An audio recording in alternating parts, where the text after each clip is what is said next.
Yesterday we discussed mainly about religion and the different religion in Indian context, the general characteristics of that. Today we will mainly focus on the Hinduism. We will try to know in comprehensive way. And for discussion on this very topic, we have in the studio the same resource person, Dr. Amit Sharma. He teaches sociology at a School of Social Sciences in Jawaharlal Nehru University. So on your behalf, I welcome Dr. Sharma for a lecture on this very topic, religion. Welcome you, sir. Thank you. Today I will speak about the Hindu religion or Hinduism. The term Hindu is not an Indian term. It is a Persian term. And actually in the Persian language they are not trying to pronounce the term Hindu. Persian language and Sanskrit language are very similar languages. They are complementary languages. And Persian civilization and Indian civilization are also complementary. Therefore, the term which the Persians are trying to pronounce is Sindhu. But in Persian language, there is no alphabet which connotes or echoes like Sa. Therefore, what is Sindhu for Indians becomes Hindu for the Persians, and it becomes Hindu for the Greeks. Therefore, Sindhu, Hindu and Hindu, these are one term pronounced differently in three different languages, namely Sanskrit, that is Sindhu, Hindu, that is Persian, and Hindu, that is Greek. From Hindu it became Indus, and from Indus it became Indian in English. Therefore, the term Hindu is a geocultural concept. It is not a religious concept. When the Persians referred to the term Hindu, they were referring to a geocultural concept. They were trying to say that we are referring to the culture of those who live on the bank of Sindhu. Now the term Sindhu in Sanskrit has two meanings. One is the river Sindhu or Indus, and second is ocean. Sindhu also means ocean, the Indian Ocean, the Hind Mahasagar. Therefore, in the original conceptualization, the term Hindu is a geocultural concept, it is a cultural concept, it is a civilizational concept. But what was the religion of those who lived in India or Bharat? It was called Sanatan Dharma. Now what is Sanatan Dharma? Which has no beginning and which will have no end. Therefore, this is a perennial religion. This perennial religion was not found only in India. It was found in ancient Persia, ancient Babylonia, ancient Mesopotamia, ancient Maya and Inca, ancient Egypt, ancient Greece and ancient Rome. Usually outside India, these religions are conceptualized today as pagan religions or religions which existed prior to the Semitic religions. Yesterday we have seen that Semitic religions are three religions: Judaism, Christianity and Islam. Therefore, pagan religions are those religions which were found all over the world before these Semitic religions.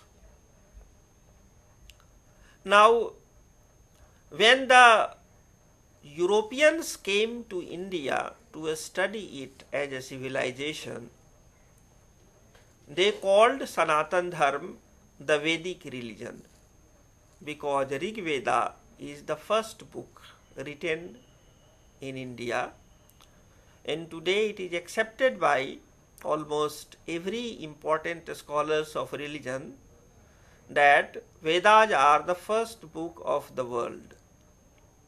There is no book which dates prior to the Rig Veda. Vedas are four: Rig Veda, Yajur Veda, Sam Veda and Atharva Vedas. These four Vedas are complementary to each other. Now, Vedas are called Shruti. Shruti is something which is heard. Therefore, Vedas were not written books in the beginning. The Quran, the Bible, both the New Testament and the Old Testament are written books. They are finite books. But Vedas are not finite books, not written books. These are Shrutis. And these are Paramparik. The term Parampara in Sanskrit is usually translated as tradition in English language. Many scholars, including Anand Kentish Kumaraswamy, Marco Pallis, René Guénon, Count Kesserling, and many others have opined that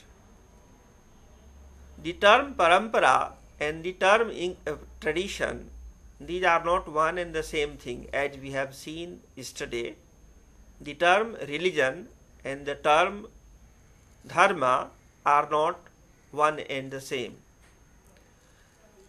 Tradition is something which is associated with trade.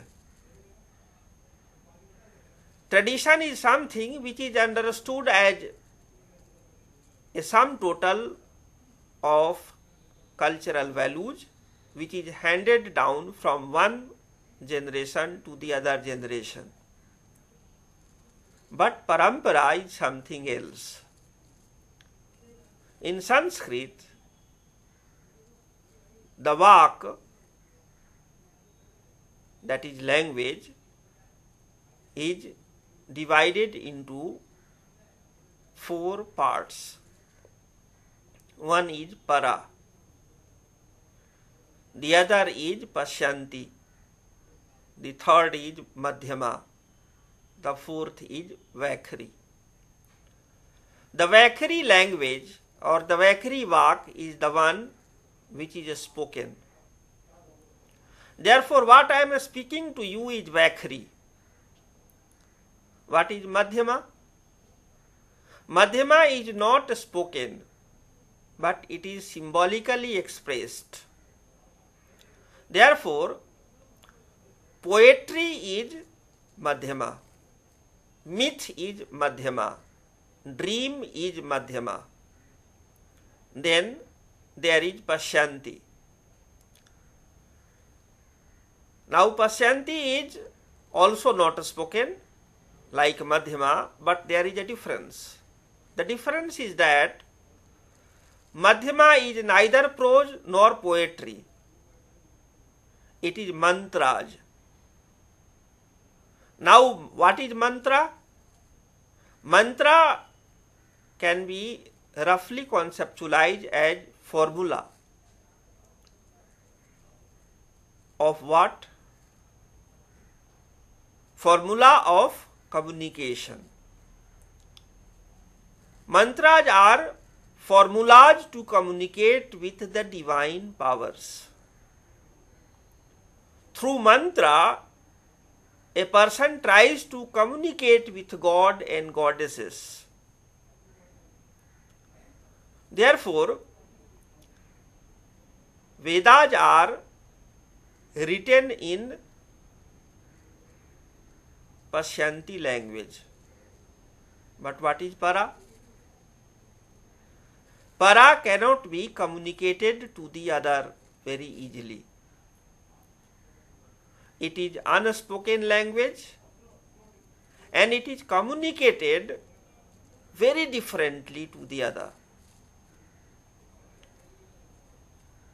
Vaikhari is prose, Madhyama is poetry, Pashyanti is mantra, and para is something which is beyond expression in the ordinary language.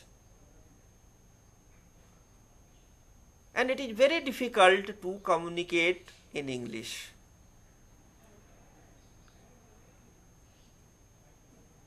The only term which the English language had is intuition or telepathic communication. What is telepathy? There are two persons sitting in two different places and there is no medium of communication. One thinks and the other understands without any medium. It is called telepathy. Two persons have similar ideas at the same time without communicating to each other. Now, parampara is rooted in para vak or para language. It is something like the term paradigm in natural sciences. You must have heard that in sciences there are paradigms. For example, Newtonian paradigm, Copernicus and Newton and Einstein. These three important people have produced paradigm shift in the language of physics. In the same way, para is paradigmatic. It is something which makes communication possible. It is beyond the reach of the ordinary language, but it is something which makes communication possible somehow. And what is that somehow? That is called parampara. Parampara links people of one civilization to each other at all three levels: conscious, subconscious and unconscious. Therefore, Sanatan Dharma in India and the pagan religions elsewhere, they were very different to each other. I will give one example. You must have heard that in Egypt, in ancient Egypt, there were and there are pyramids. Pyramids are architectural monuments of very unique variety. But scholars of Egyptian civilization have not been able to understand what are the sources of these architectural monuments. In Egyptian civilization, there is no clue. how these monuments were made.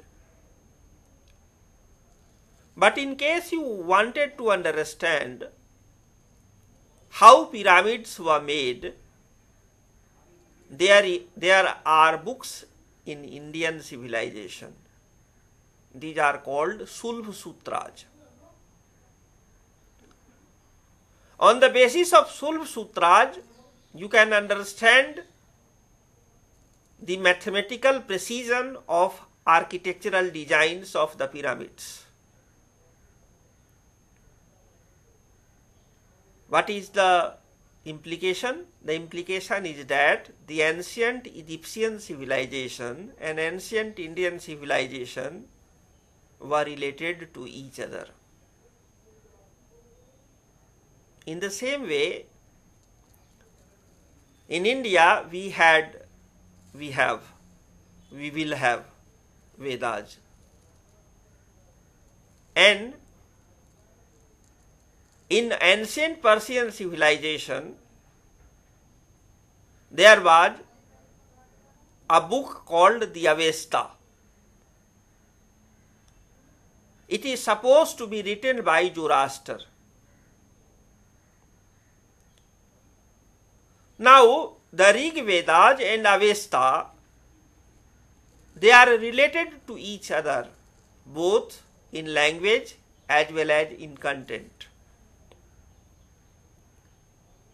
In the same way, ancient Greek iconography cannot be appreciated fully without understanding the theories of art in Sanskrit.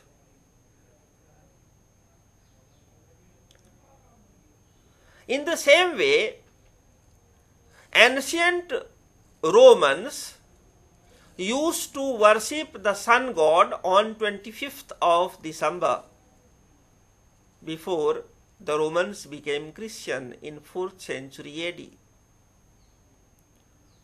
25th December was regarded as the birthday of Lord Sun in ancient Rome. Later on,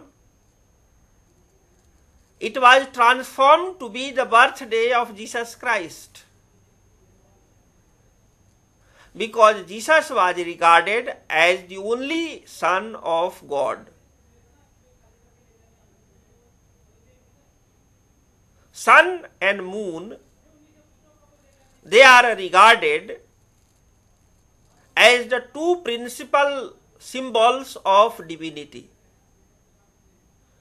They were regarded as the two important gods, and interestingly, sun is regarded as male, moon is regarded as female. Therefore, the Sanatan Dharma is the foundation of the Hindu culture, Hindu civilization, Indic civilization. Today we will discuss some of the important features of this Sanatan Dharma or Hinduism or Hindu religion. The first principle of Sanatan Dharma is that there are two important principles about the creation. One is considered as Agni or fire, and the representative of Agni or fire is sun god. The other is water or pani or som, and the symbolic representation of som is moon god or moon goddess. When sun and moon are synthesized together,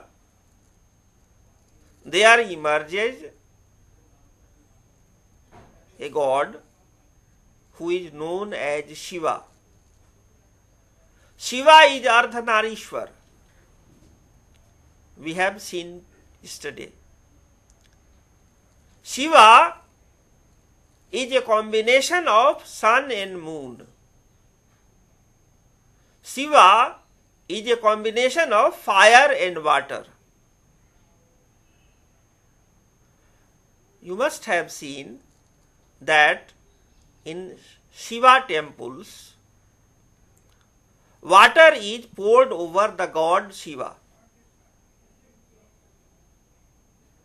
You also must have noted that those who worship Lord Sun pour water to the sun god. Why? Because of a secret which is communicated from one generation to the other generation. And what is that secret? That wherever Lord Shiva is worshipped, that area is prone to flood. I am giving you some examples. Lord Shiva is worshipped in Nepal, and in the rainy seasons, Nepal is flooded. Lord Shiva is worshipped in eastern UP, the center of which is Varanasi, Kashi, and eastern UP is flooded. Lord Shiva is worshipped in undivided Bihar. At Devghar there is Vaidyanath. At Kathmandu there is Pashupatinath. At Varanasi there is Vishwanath. And in all these three, Nepal, eastern Uttar Pradesh and Bihar, undivided Bihar, this is primarily the land where Shiva is worshipped, and this is usually flooded today. Then you go to Bengal. Who is worshipped in Bengal? Who is the primary deity? Kali. Who is Kali? The wife of Lord Shiva. And Nepal, eastern UP and Bihar is extended to West Bengal and Assam also.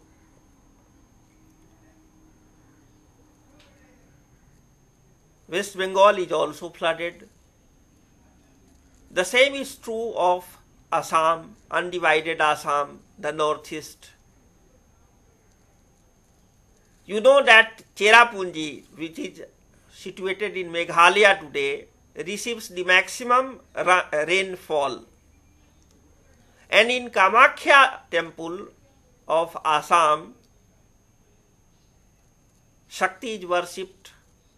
Kamakhya Devi is the wife of Lord Shiva.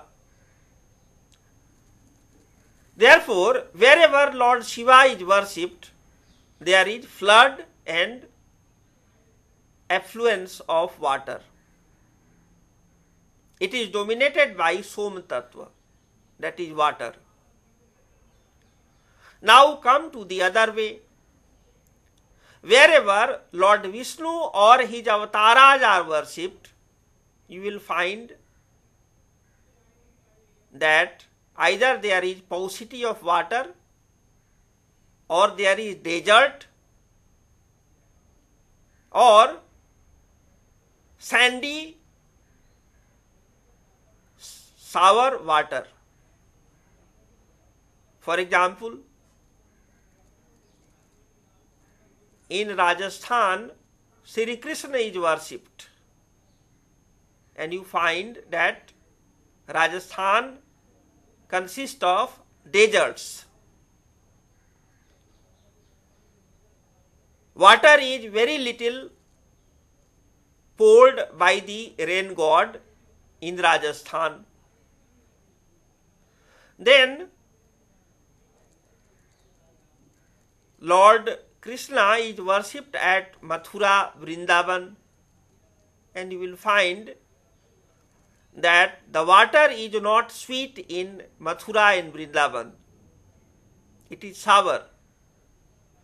It is not a very good drinking water. In the same way, Lord Krishna is worshipped in Gujarat. Gujarat also consists of deserts.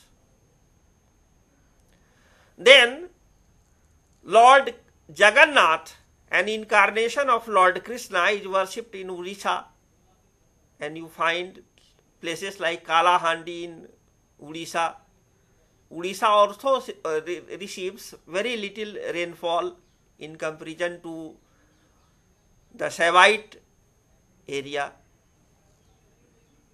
What I am trying to say is that Lord Vishnu and his incarnations represent sun or fire, and Shiva and Shakti, they represent water and Som. Som and Agni, Agni and Som, these are the two principles of the Vedas. There are two important kulas of rishis. One is called Bhrigu Kula or Bhrigu Parampara, and the other is called Angira Parampara. Rishi Angira is the primary rishi of Agni Vidya, and Rishi Bhrigu is the primary rishi of the Soma Vidya or Sanjeevani Vidya. Now Angira was followed by Brihaspati or Jupiter, and Bhrigu was followed by Shukracharya or Venus. Jupiter and Venus, that is Brihaspati and Shukracharya, they are regarded as the two advisors or two mantris, two ministers, two gurus of Lord Sun, who is the king.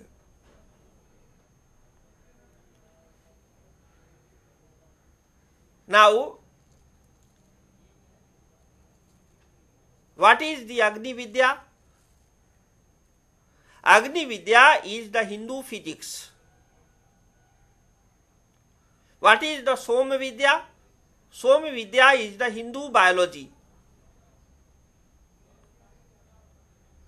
What is common to physics and biology? Chemistry.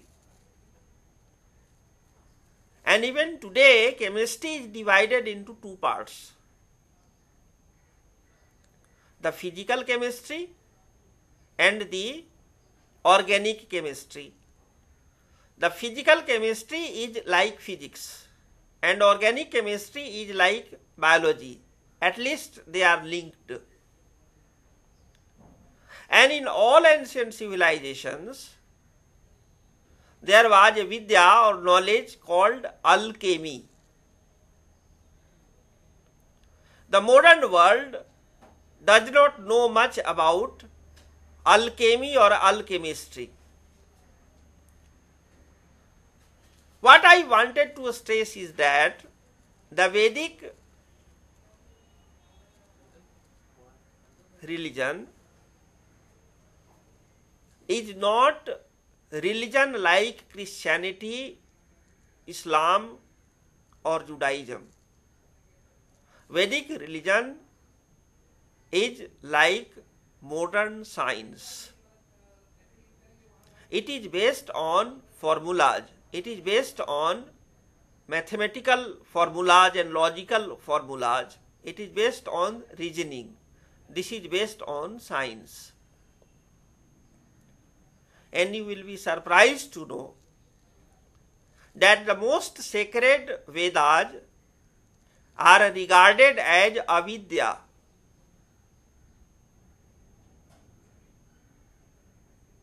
And Upanishads are regarded as vidyas.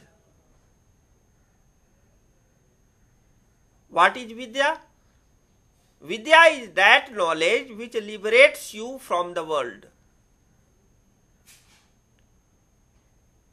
Vedas do not liberate you from the world.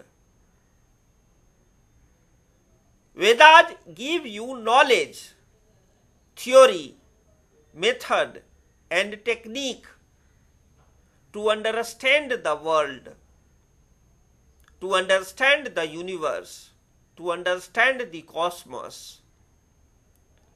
They also give you theory, method, and technique to control the world, to manage the world, to develop the world the way you want. On the other hand, Vedanta or Upanishads, Brahma Sutra and Srimad Bhagavad Gita, these three are regarded as Vedanta. The Brahma Sutra was written by Vadarayan. Upanishads are parts of the Vedas, but they have independent entity of their own as well. And Bhagavad Gita is a chapter in the section called Shanti Parva of the great epic Mahabharata. These three, Brahma Sutra, Upanishads and the Bhagavad Gita, are called or as referred to as Prasthan Trayi. And every important Hindu Acharya has written commentary on it. The commentary written by Adi Shankaracharya is called Advaita Vedanta.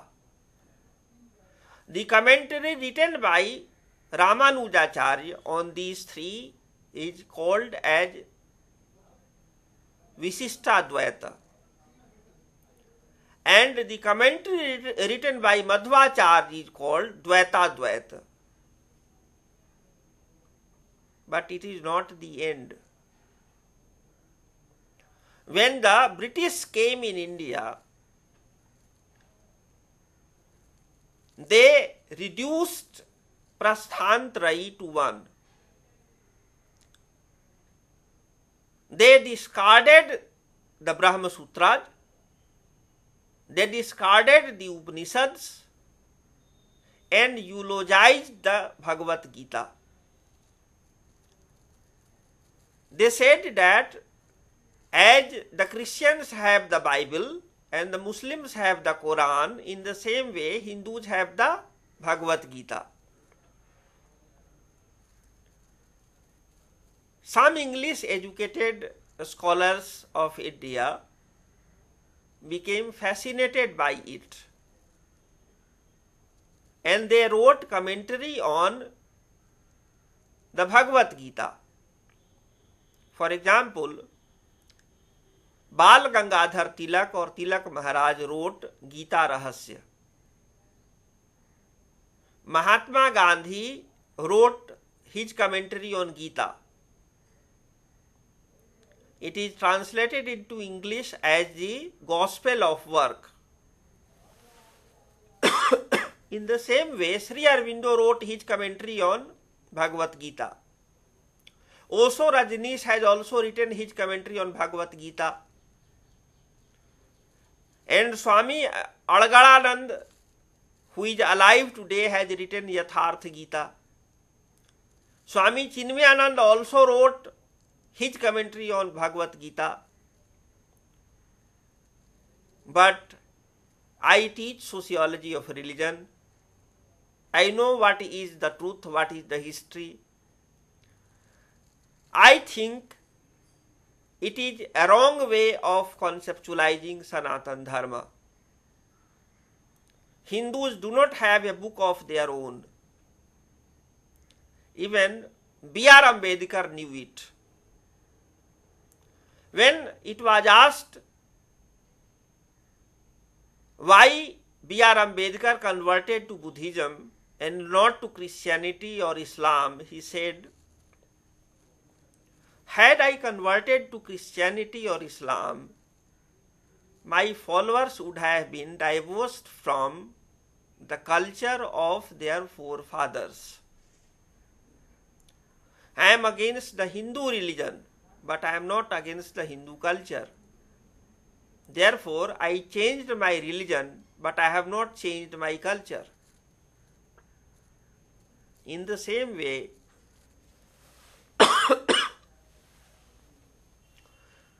Dr. Radhakrishnan was asked, what is Hinduism?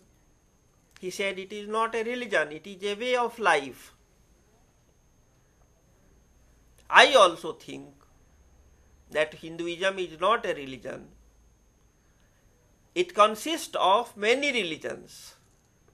Hinduism is a culture, it is a way of life, it is a civilization, it is a geocultural concept. And the most ancient form, the most early form of Hinduism was called Sanatan Dharma. Gandhiji was also a votary of Sanatan Dharma. For him, Hinduism is basically Sanatan Dharma. Now, Sanatan Dharma of the Vedas was transformed after Gautam the Buddha and Mahavir, Jain Mahavir. Now what happened? The Vedic religion or Vedic Hinduism was not a missionary religion. But after Gautam Buddha, the Vedic religion became missionary in reaction to Buddhism. Great transformation took place after Gautam the Buddha. Why? Unlike Mahavir, who was the 24th Tirthankara of the Jains, Jainism was founded by Rishabhdev. Jainism is a very ancient religion of India. Mahavir was after Lord Krishna and before Lord Buddha. He codified the Jain Dharma or Jain religion. But Jainism could not develop Jain culture. They could not develop a Jain village. Rather, they maintained their identity within the Hindu culture, within the Hindu village, because culture requires different types of occupations. Lord Mahavir was born as a Kshatriya, but his followers became Vaisyas or traders, commercial people. All Jains usually follow commerce or vanijya or vyavasaya as their profession.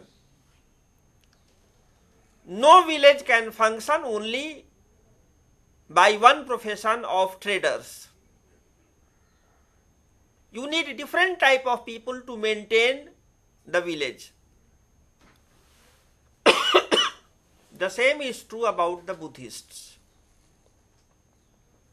But Buddhism is not found only in India. Buddhism is found in other places as well. Buddhism was successful in developing a culture of its own, at least outside India. And even in India, there were many kings who converted to Buddhism. Therefore, Buddhism became the first missionary religion of India.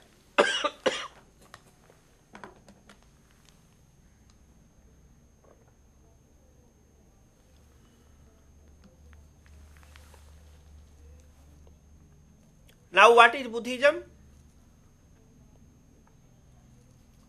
You can understand Buddhism by a formula. Lord Krishna is the thesis. Lord Mahavir is the antithesis.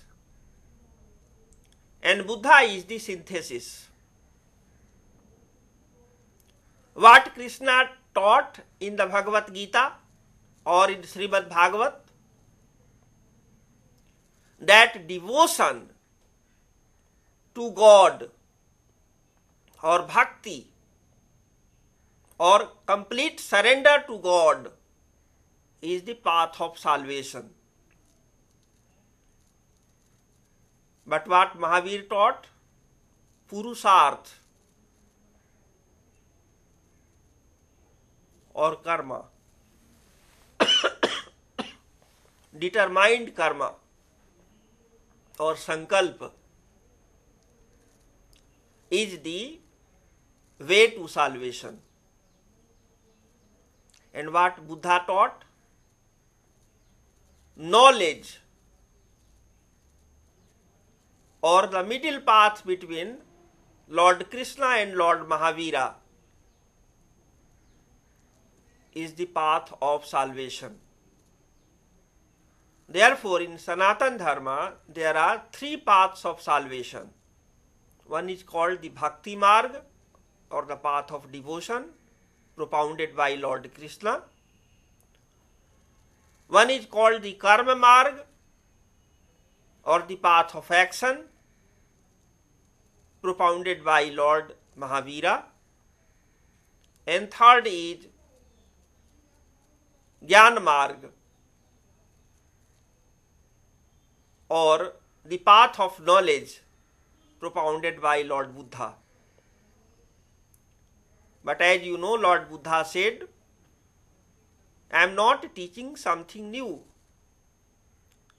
Rather, I am giving a new interpretation to the Sanatana Dharma.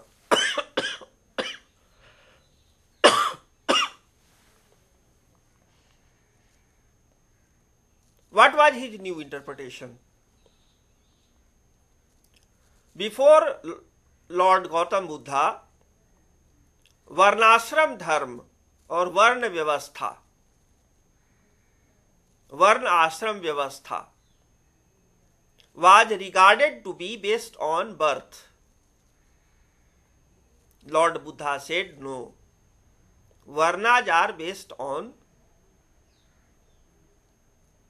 inclination, basic inclination and performance.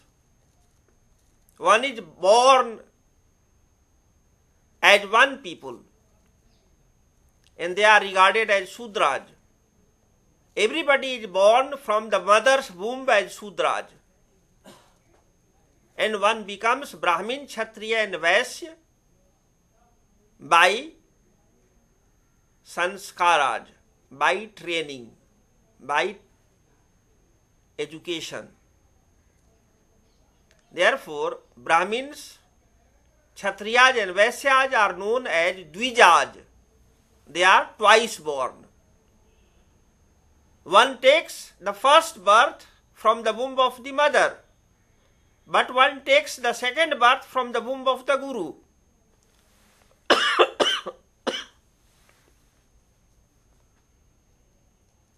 Therefore, in Buddhism, Varna Vyavastha is based on non-biological factors. The children of a Brahmin father may not necessarily become Brahmin automatically. They will have to earn Brahminhood. One is a Brahmin only when he or she performs the Brahmin duty. In India, the right is less important than duty. Now, there has been a great debate about Varnashram Vyavastha in modern India as well. Mahatma Gandhi was against the caste system. He was against untouchability, but he was a great votary of Varnashram Dharma. He said Varnashram Dharma is relevant even today. Now, what is Varnashram Dharma? This is classification of the whole population into 4 parts. Brahmins, whose duty is to do research, do teaching, and do guidance and counseling to the kings or the political leaders and the common people. Who are the Kshatriyas? Those who safeguard the territorial integrity of the nation and who help maintain law and order in society. Who are the Vaishyas? Vaishyas are not only traders, they are also agricultural people. Therefore, those who sustain the economic needs of society are called Vaishyas. And who are the Sudras? The Sudras are the professional people. The carpenters are engineers. The lohars are, the blacksmiths are also engineers. The blacksmith or lohar is the mechanical engineer. The badhai or carpenter is the civil engineer. And kumhar is also an engineer. Therefore, engineering and medicine is Sudra profession in Vedic lexicon. The only difference is that the Sudras have professional degrees. They have professional competence. They can serve society by their technical skill. But they have their duty to serve the society. Therefore, they are service-oriented people. They have professions, whereas the other 3 Varnas have vocations. There are minute differences between the 4, and no Varna is inferior to each other, to any other. A Sudra is not inferior to Vaishya, Kshatriya or Brahmin. It is a wrong conception that Brahmins are superior and other Varnas are inferior. In Hindu society, it is said that everybody is equal. They have only different rights and duties. Therefore, Hindu society is not a hierarchical society as Louis Dumont says. Homo society is a society where equality is maintained by giving different spheres of rights and duties. I will stop here and invite questions and queries. Okay. So as you said that Sudra has professional degree and they are serving the society. So if we compare it from the Vedic era, so this is the one difference. But the other way of explaining the caste system was to maintain a kind of a peace and harmony in the society. That was also the purpose, and that's why when we find that the number of invaders came into India during medieval times, we find a number of more number of castes. So how we explain that? There is a debate in sociology. Basically, there are 3 schools. One school is represented by a professor who is no more with us now, G.S. Ghurye. He said that the caste emerged out of division in the Varna system. It is called the fission theory. That originally Varnas existed in Indian society and caste emerged out of the Varnas later on. This view is opposed by another sociologist called Iravati Karve, who said that castes are the original foundations of Hindu society and Varnas emerged later on by fusion of different castes into 4 Varnas. There is a third view which is represented by M.N. Srinivas and Andre Bete. Andre Bete is still alive, although Srinivas is dead. They say that originally Varnas are models, conceptual or intellectual models, and castes are empirical reality. Castes are found within the district. Caste is local phenomena. Varna are all India phenomena. Now my personal view is that the term caste, which is in India, in Indian languages called jati, is not found in any of the ancient texts. The term jati is not found in any of the ancient texts. The term jati is found only in grammar when they are referring to sangya, jati vachak sangya and vyakti vachak sangya. Therefore, I believe that the Vedic society was primarily a tribal society, and later on tribes converted into castes, and today castes are converting into class. Therefore, there has been historical transition in Indian society, but this is more related with culture, which I will deal later on. At the moment, my emphasis was on dharma or religion. From religious point of view, caste is less important than varna, because all the texts deal with varna and not with caste. Caste has been studied by sociologists. Varna has been studied by Indologists. Indologists are those who study India on the basis of scriptures, written text. Sociologists study Indian society on the ground, empirically. Therefore, caste is an aspect of Hindu culture. It is not an aspect of Hindu religion. Okay. So, my other question is, what has been our source of peace and harmony in the society, whether it's a religion or the caste?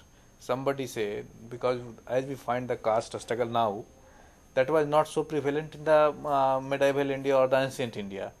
So the differences we find also now in religion. So violence is now taking on the religion ground, caste ground, race grounds, different sphere of the world.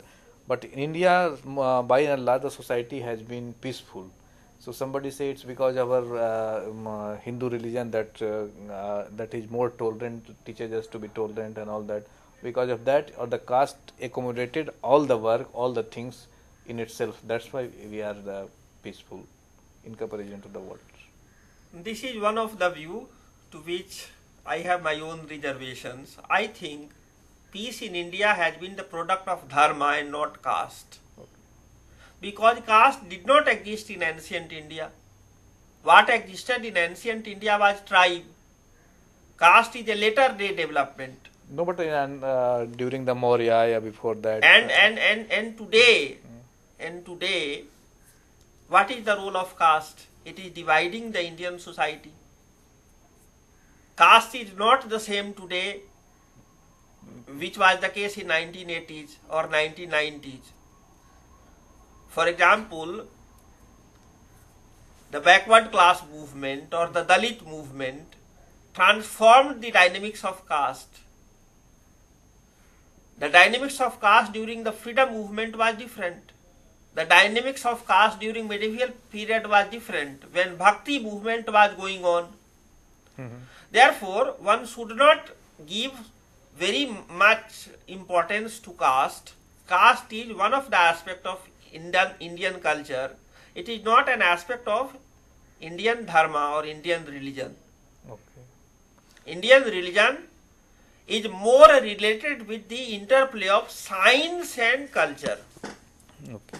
Indian religion is more a dialogue with nature, man and supernatural. Religion. Indian religions Okay. are a product of the dialogue between nature, human beings and supernatural beings. Okay. So, how supernatural being is acceptable in present form? Because in some days back, some years back, it was superpower was explained in terms of Bhoot and other things, and Devata and Bhagwan. How now you explain the supernatural power? Even you may have supernatural power in case you practice yoga and dhyana. Even I may have supernatural power. Even the computer may have supernatural power. Okay. The modern science is trying to make robots which may think, which may act automatically. Supernatural power is rooted in natural power. It is only amplification of the natural power. Okay. And it is the product of sadhana, So, continuous practice. amplification of desired frequency. Yeah. Not it takes different shape like Bhuta and others when it is not in the right proportion. In India, the supernatural powers are rooted in natural laws. Okay. And the God Almighty is Nirguna Nirakar. It has different manifestations. It has different manifestations in different places, different times, and different situations. And there are methods to deal with it. It is unique about the Indian religions. Okay. So, well, friends, with these words, we would like to conclude the lecture. I thank all of you for watching the lecture, and on your behalf, I thank Dr. Amit Sharma for giving such an insightful lecture on the topic religion. Thank you.